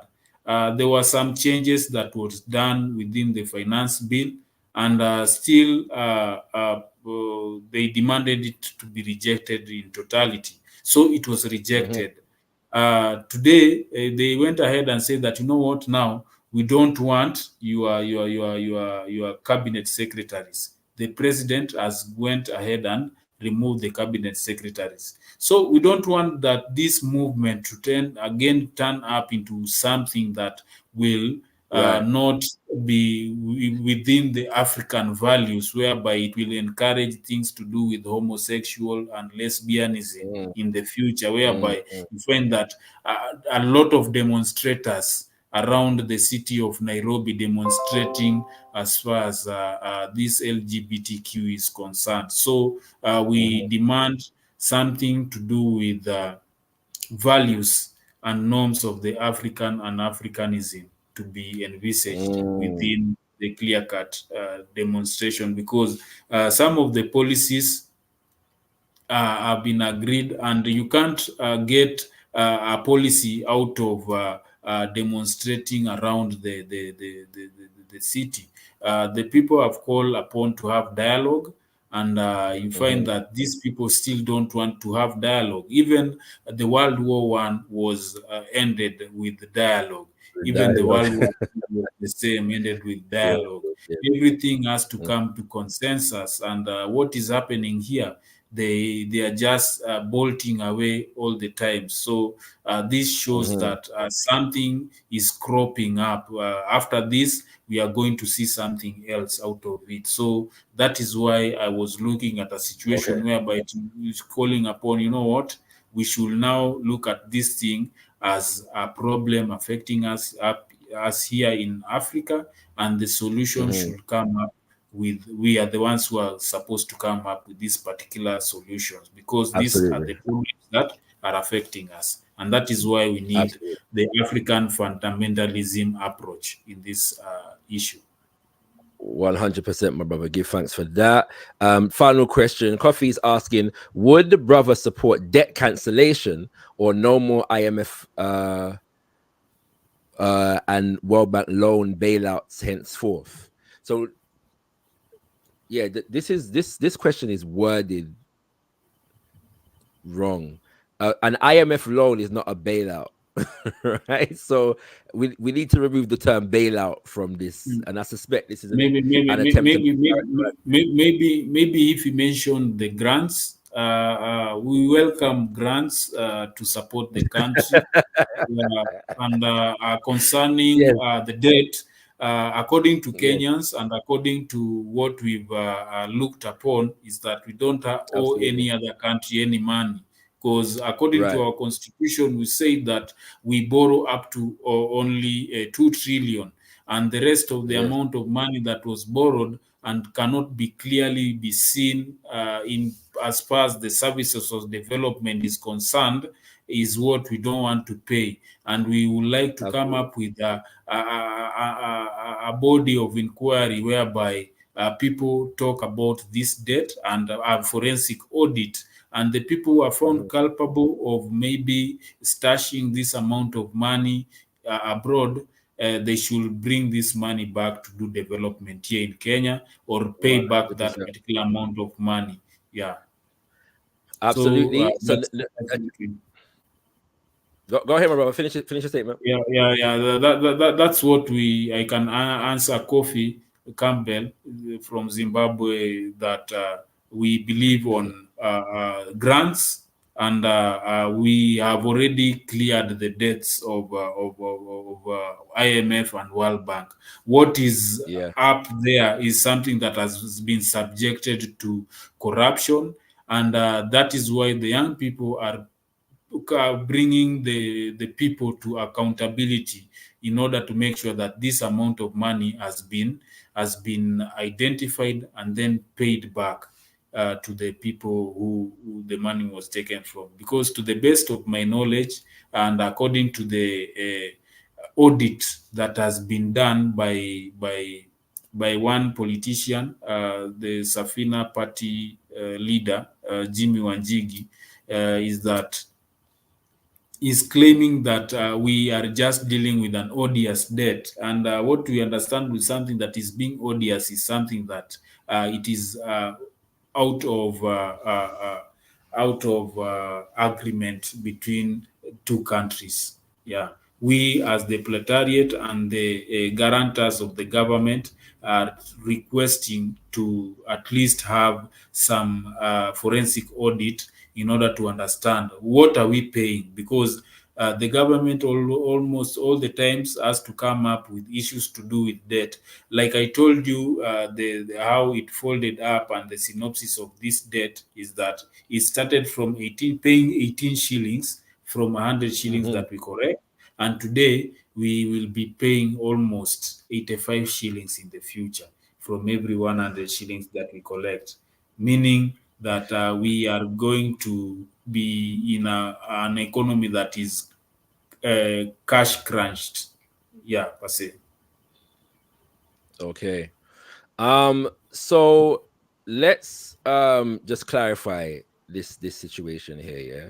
And by the way, people that know that our brother Coffee is a ardent and dedicated diehard defender of all things neo-colonial, including the IMF, the World Bank, the American corporations, the American government, and all of these things. And so the way this question is worded is designed to give a false impression of the nature of the loans that the IMF and the World Bank give. In the context of this particular conversation, however, it's necessary to note that, again, the neo-colonial policies that the IMF infused into the financial bill meant that the people were being taxed not to bail out Kenyan industries or Kenyan government programs. The people were being taxed for the sake of servicing foreign debt to the tune of over 80%, yeah, of every 100 shillings. This is not a bailout, yeah? There is no circumstances under which that can be defined as a bailout. If you're giving me money just so I can pay you back, right? How are you bailing me out? In effect, I'm bailing you out. And when we understand the nature of African economies and debt on the African continent and in the Caribbean for that matter, we shouldn't only be talking, this is another subject for another time, but we shouldn't be talking about debt cancellation alone. We should be talking about debt repudiation, because the idea that we could be indebted to neo-colonial institutions that make more from us than they give to us, yes, in whatever way they give it to us, is ridiculous. Yeah, simple as you take it, brothers and sisters. Africa gives more to the world than it receives from the world. Yes, there is a deficit in terms of the outflows of resources, wealth, and finances from Africa. Yes, in relation to that which comes into it. That which comes into it is far less than that which goes out of it, as a result of the fact that the multinational financial arrangements that have been imposed on us as a people, and that relates to the Caribbean also. So, we reject the premise of this question wholeheartedly, and the attempt to impose neo-colonial standards on the conversation. My brother Achola, it's been an honor and a pleasure to host you for the first time on gotkushTV, soon to be known as Kimbunga Media. You and I both know it's not going to be the last time, and so we look forward to growing and developing with you, my brother, and all of our brothers and sisters in Kenya, in particular, those of us who are members of the UNIA ACL RC 2020. It is an honor to host you, my brother president, and we thank you, for the work that you are doing in Kenya, and look forward, as I said, to you contributing more to the development of this African fundamentalist media platform. Do you have any last words for our viewers? My last word, I'll just borrow the good words from Amika Cabral. Cabral. Yeah. That no one is interested with what you do. No one is interested with what we eat. No one is interested with you. But everyone is interested with your success. So the success of what has happened to Kenya has made Kenya become the capital city of Africa. So we are looking forward to have one Africa whereby Kenya will sit as the capital city of Africa, because with the masses and what we do, we have a good Africa. So I believe in African and African fundamentalism, and making sure that we strive from where we are and make sure that we achieve our potential. And the whirlwind has already begun, and it has begun here in Kenya. And thank you very much, Brother Shakara, for hosting me today. My honor, my brother. My honor. And we'll get you back soon, my brother. All right. Okay. Feel free to let yourself out as I close the show. And love to you and your family. Blessings. Thank you. Blessings. Right, brothers and sisters, you've been watching and listening to our brother Achola. Give me some black power fist in the chat, brothers and sisters. Some black power fist in the chat if you are appreciating President Achola Otieno of the UNIA ACL RC 2020, brothers and sisters. As I said, our brother is responsible for the report that we produced a couple weeks ago on the situation in Kenya. You would have seen that video whereby my voice is presenting a report. That report was actually written by our brother Achola Otieno, brothers and sisters. And so we want to give thanks for our brother for providing that initial report and then joining us live today, brothers and sisters. Yes, indeed. Yes, indeed. Yes, indeed. Giving thanks to brother Zoo 221.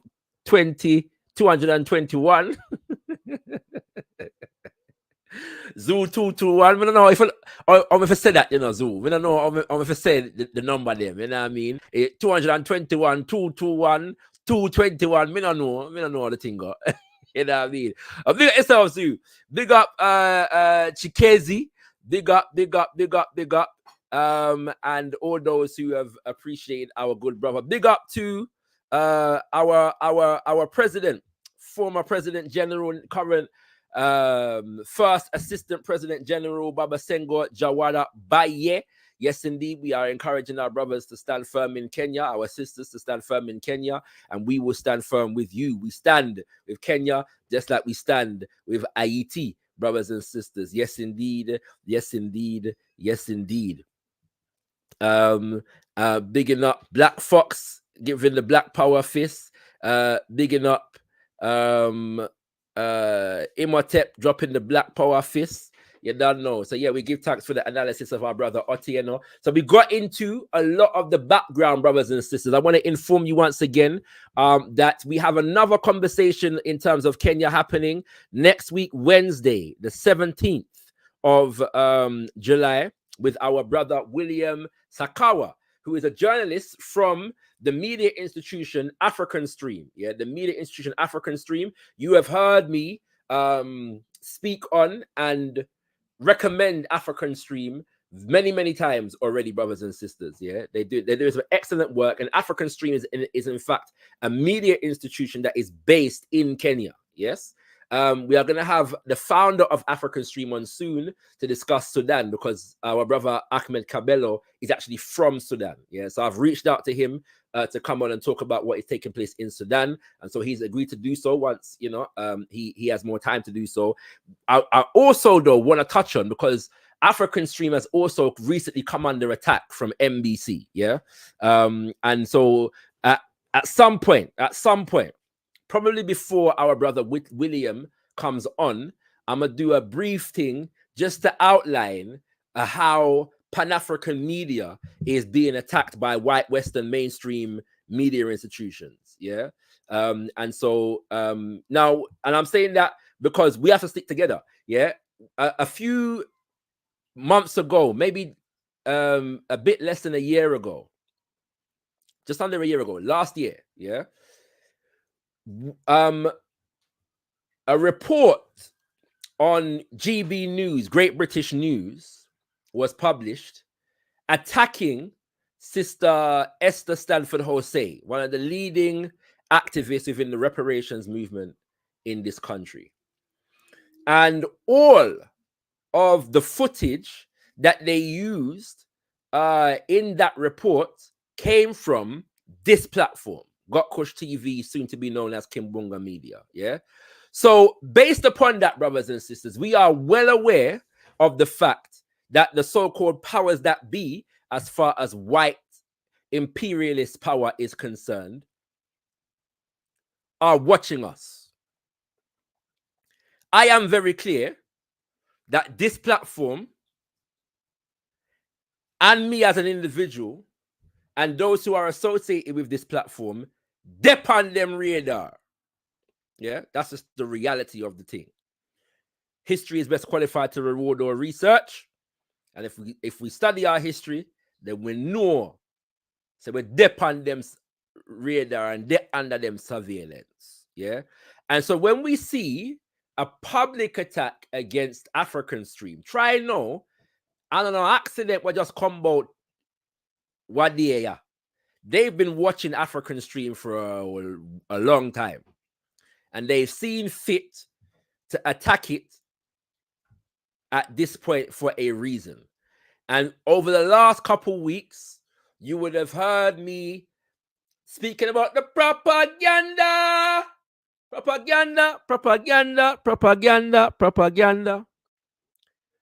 You would have heard me reading from the word sounds of the prophet Marcus Garvey on propaganda, and the fact that we need to organize our propaganda to undo the propaganda of the white power imperialist enemy.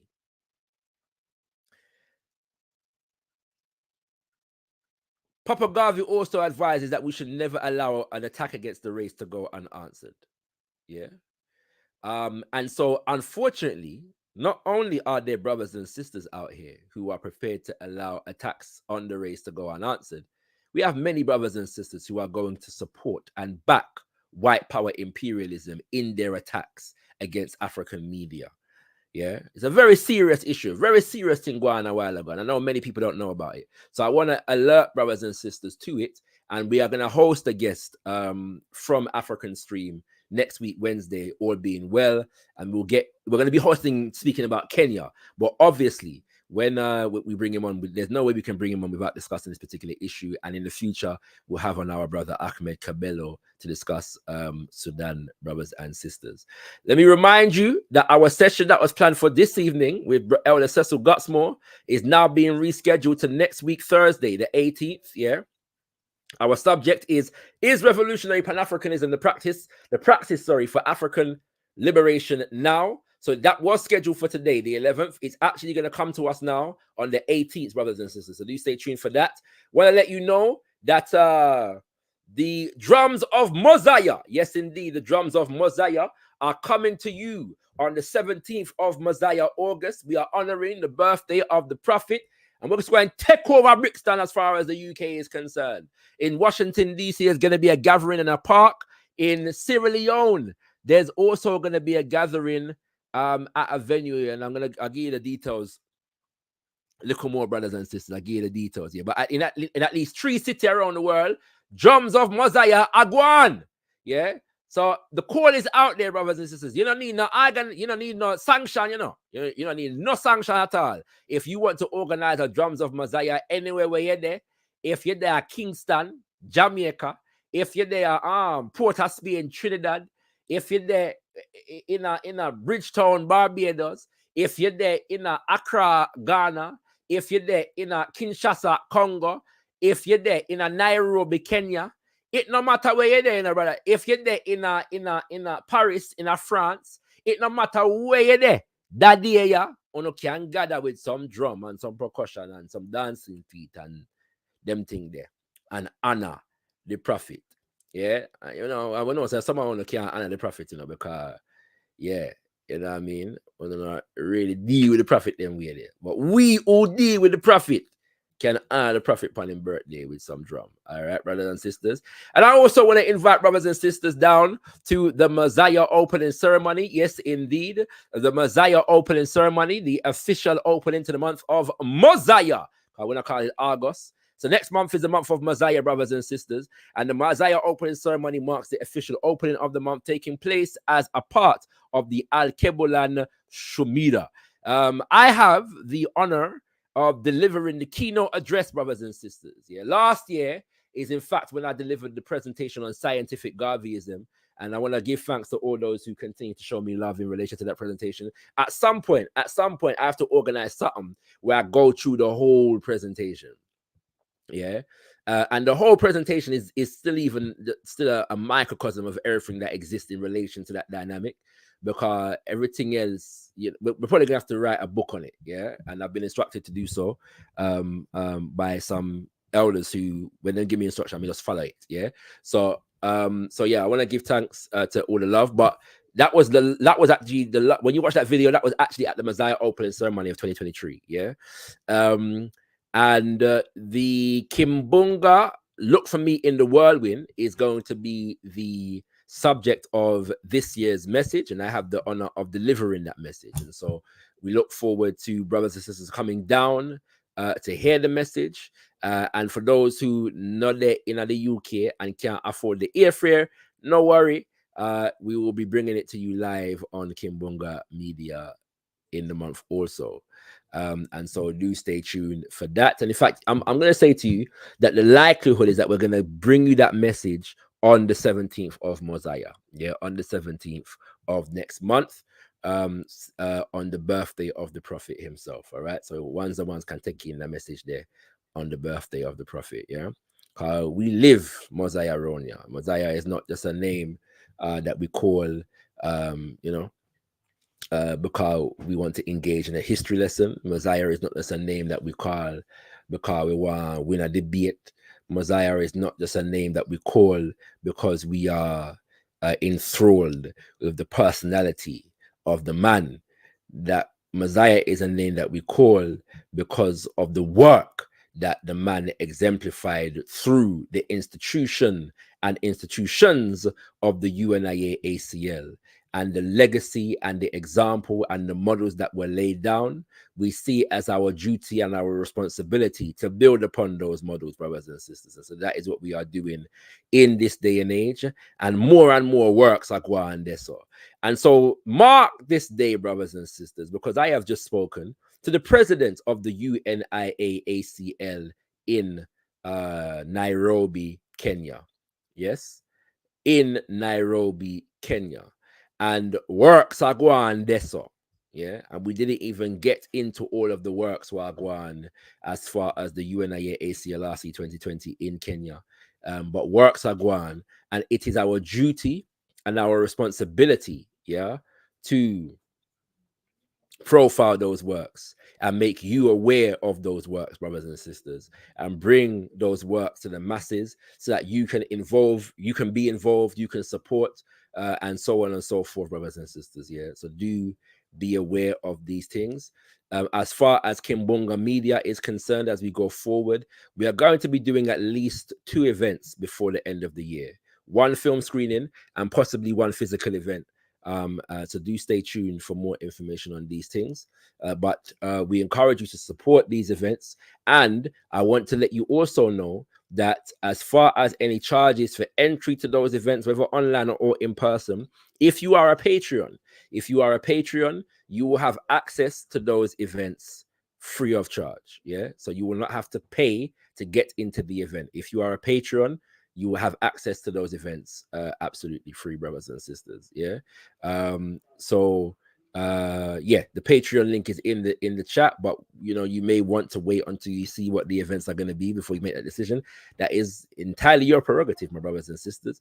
For those though who are, and we've got a number of new Patreons in the last few weeks, and so I want to send a special shout out and thank you to all of the new patrons. Yeah, we appreciate you, and you are helping us to grow into a universal African nationalist and African fundamentalist media empire. At this stage of our development, your contributions are very, very gratefully received, and we promise you that all contributions will be dutifully put towards the service of African people, brothers and sisters.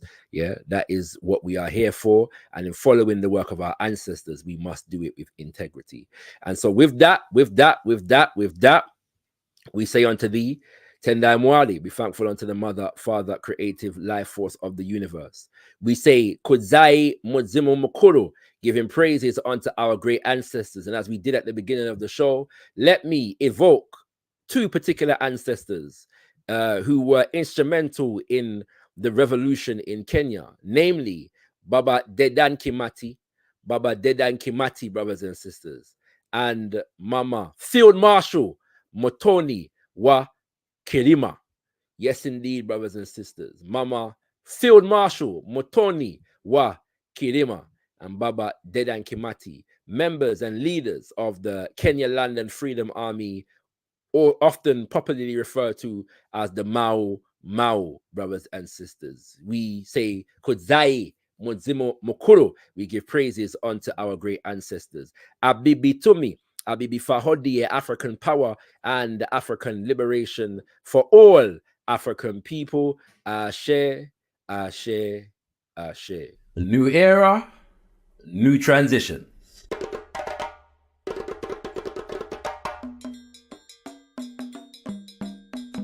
Greetings, this is Shakara, and it's been an honor serving you as director of gotkushTV.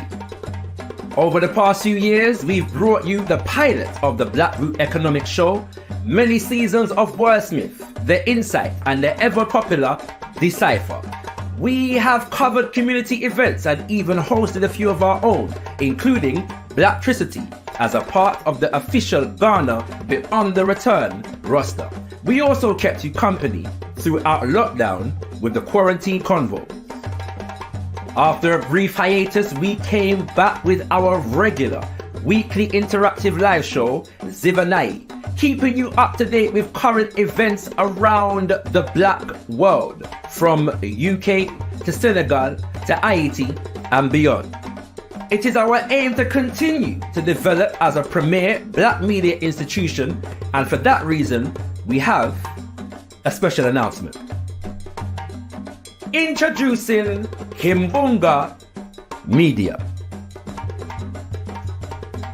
Between the 10th of June and the 17th of Mosiah, August, we will be transitioning to a new name and institution, Kimbunga Media. In the beautiful Kiswahili language, Kimbunga means whirlwind. Look for me in a whirlwind or a storm. Look for me all around you. For with God's grace, I shall come back with countless millions of black men and women who have died in America, those who have died in the West Indies, and those who have died in Africa, to aid you in the fight for liberty, freedom, and life. Our name symbolizes our aim to take the media landscape by storm, developing high quality, impactful, geopolitical and cultural content aimed at empowering African people, bringing knowledge, information, inspiration and analysis from an unapologetically Pan-African, universal African nationalist and African-centered perspective. So, what can you expect? We are gradually developing a full spectrum of flagship shows and presenters, but in the immediate right here now, over the next couple of years, we have two major aims in bringing you our flagship shows. One, the return of Kush Communiversity, bringing you high-level scholarship in all areas of people activity featuring luminaries from across the black world. And 2, the production of the full first season of the new and improved Ujamaa Black Group Economic Show. While we encourage you to develop and support black businesses, this show aims to raise our awareness of the political economy of today's world and popularize new solution paradigms in political economy among African people.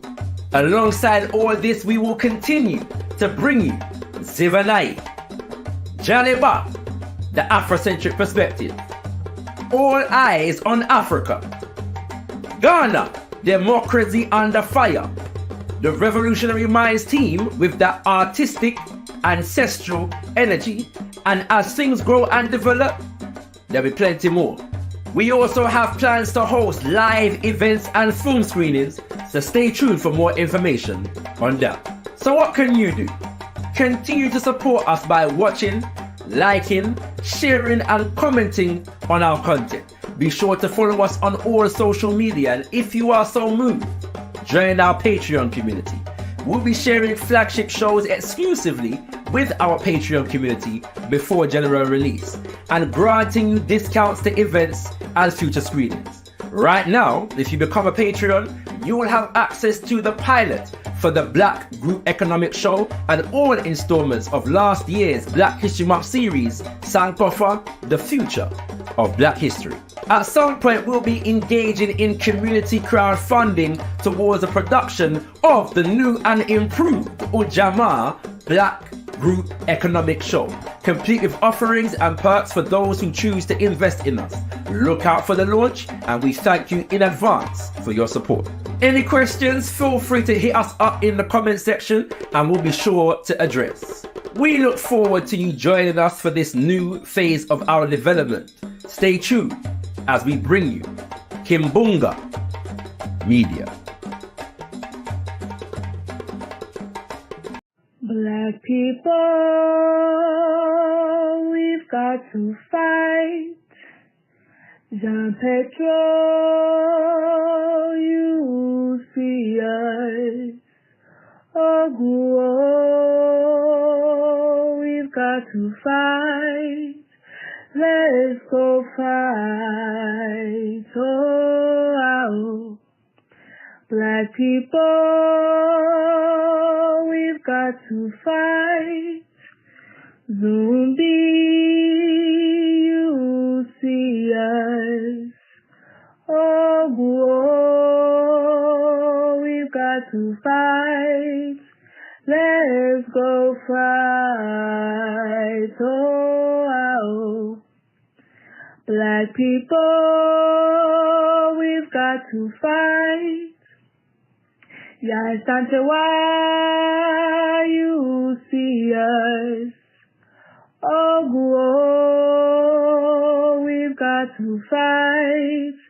Let's go fight. Oh, black people, we've got to fight. Bookman, you see us. Oh, we've got to fight. Let's go fight. Oh,